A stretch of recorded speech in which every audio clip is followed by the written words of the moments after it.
Hello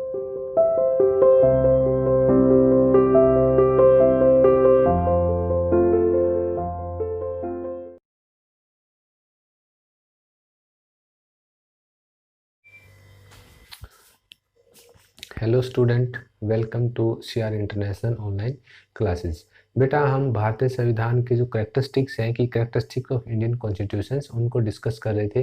कल हमने उसके 4 करेक्टरिस्टिक्स हैं वो डिस्कस कर लिए थे। आज हम नेक्स्ट जो करेक्टरिस्टिक्स है फंडामेंटल राइट्स यानी मौलिक अधिकार हैं उसके बारे में डिस्कस है वो करते हैं। देखो, मौलिक अधिकार हैं वो भारत के प्रत्येक नागरिक को जन्म से ही प्राप्त होते हैं और इन अधिकारों को कोई आपसे छीन है वो नहीं सकता। मौलिक अधिकारों वाला खंड कि मौलिक अधिकारों वाला जो खंड है भारतीय संविधान में वो भारतीय संविधान की अंतरात्मा भी कहलाता है। कि मौलिक अधिकारों वाला खंड है वो भारतीय संविधान की अंतरात्मा है वो कहलाता है। औपनिवेशिक शासन ने कि औपनिवेशिक शासन में जब भारत अंग्रेजों का गुलाम था, अंग्रेजों का भारत के ऊपर शासन था, कि औपनिवेशिक शासन ने राष्ट्रवादियों के दिमाग में कि औपनिवेशिक शासन में भारतीयों के साथ काफी भेदभाव है वो किया जाता था और बुरा व्यवहार है वो भी किया जाता था। औपनिवेशिक शासन के राष्ट्रवादियों के दिमाग के प्रति संदेह का भाव पैदा कर दिया था कि राष्ट्रवादियों के दिमाग में एक संदेह का यानी डाउट का जो भाव है वो पैदा कर दिया था।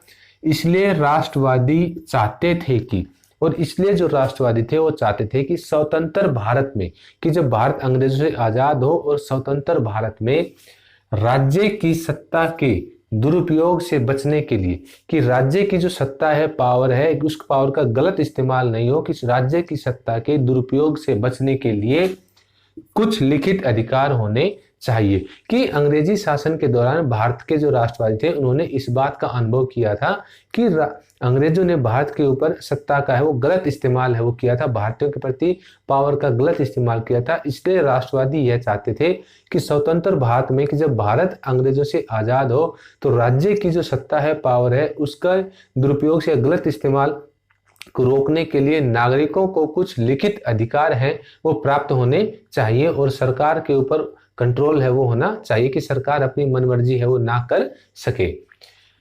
मौलिक अधिकारों के अलावा इसलिए मौलिक अधिकारों के अलावा हमारे संविधान में एक खंड कि जो मौलिक अधिकार है इनके अलावा हमारे संविधान में एक खंड नीति निर्देशक तत्वों का भी है। कि मौलिक अधिकारों के अलावा हमारे संविधान में जो एक खंड है वो नीति निर्देशक तत्वों का भी है। संविधान सभा के सदस्यों ने, जो संविधान सभा के सदस्य थे, उन्होंने यह खंड इसलिए जोड़ा था कि और ज्यादा सामाजिक व आर्थिक सुधार लाया जा सके।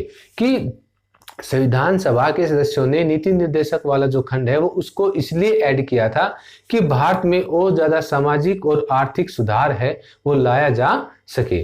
अब देखो, नेक्स्ट आता है भारतीय संविधान में उल्लेखित मौलिक अधिकार। कि भारतीय संविधान में जो उल्लेखित मौलिक अधिकार हैं उनका वर्णन है वो इस प्रकार है। अब पहला आता है समानता का अधिकार।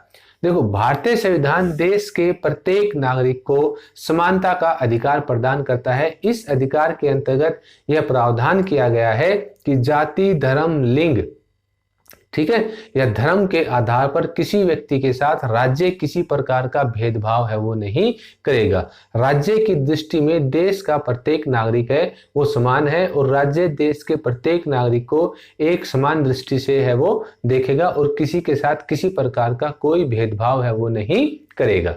नेक्स्ट आता है स्वतंत्रता का अधिकार।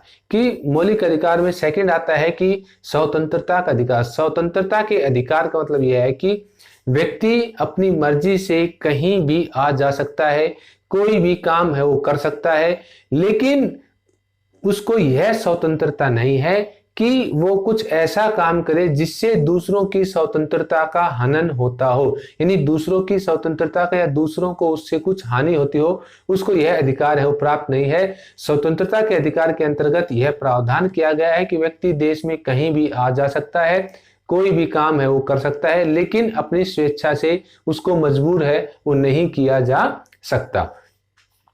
थर्ड जो राइट्स है वो है शोषण के विरुद्ध अधिकार। कि शोषण के विरुद्ध अधिकार का मतलब यह है कि 14 वर्ष से कम आयु के बच्चों को या किसी भी व्यक्ति को जो काम उसकी मर्जी के खिलाफ हो उसको करने के लिए उसको मजबूर है वो नहीं किया जा सकता। यानी कोई व्यक्ति अगर किसी काम को नहीं करना चाहता तो हम उससे जबरदस्ती वो काम है नहीं करवा सकते। और 14 वर्ष से कम आयु के जो बच्चे हैं उनको खतरनाक कामों में जैसे खनन कार्य में ऐसे कार्यों में उनको शामिल है या उनको काम पर नहीं लगाया जा सकता।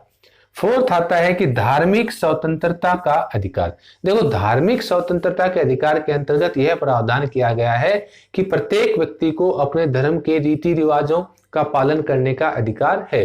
किसी को भी उसके धर्म के जो रीति रिवाज हैं उनको पालन करने से या परंपराओं को मानने से रोका नहीं जा सकता। भारत में क्या है कि भारत एक धर्मनिरपेक्ष राज्य है और भारत ने किसी भी एक धर्म को एक राजकीय धर्म के रूप में स्वीकार है वो नहीं किया है।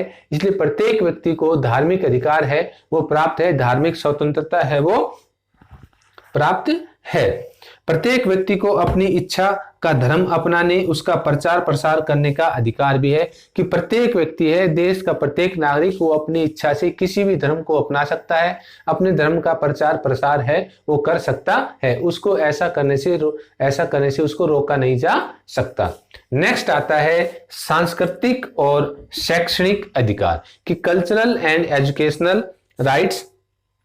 संविधान में कहा गया है कि धार्मिक या भाषाई सभी अल्पसंख्यक मीन्स वो सदस्य जिनकी संख्या है वो कम होती है, कि धार्मिक या भाषाई सभी अल्पसंख्यक समुदाय अपने संस्कृति की रक्षा और विकास के लिए अपने अपने शैक्षणिक संस्थान खोल सकते हैं। कि संविधान में यह प्रावधान किया गया है कि भाषाई या धार्मिक अल्पसंख्यक मीन्स जिनकी संख्या है वो कम है, जैसे मुस्लिम है वो अल्पसंख्यक हैं, वो कहते हैं कि हमारे साथ हमेशा धर्म के आधार पर भेदभाव है वो किया जाता है, कि वो अपनी अपनी मर्जी का या अपने अपने धार्मिक संस्थान खोलने का उनको अधिकार है वो प्राप्त है। नेक्स्ट आता है इसमें संवैधानिक उपचारों का अधिकार। देखो, संवैधानिक उपचारों के अधिकार को संविधान की आत्मा या हम ये कहें कि मौलिक अधिकारों का बोस है वो इसको कहा जा सकता है, कि जब व्यक्ति को ऐसा लगे कि उसके मौलिक अधिकारों का हनन हो रहा है या राज्य उससे उसके मौलिक अधिकार हैं वो छीन रहा है तो संवैधानिक उपचारों के अधिकार की सहायता लेकर वो न्यायालय में अपील है वो कर सकता है और अपने मौलिक अधिकारों की जो मांग है वो कर सकता है। इसलिए जो संवैधानिक उपचारों का अधिकार है यह संविधान की अंतरात्मा है वो कहा जाता है।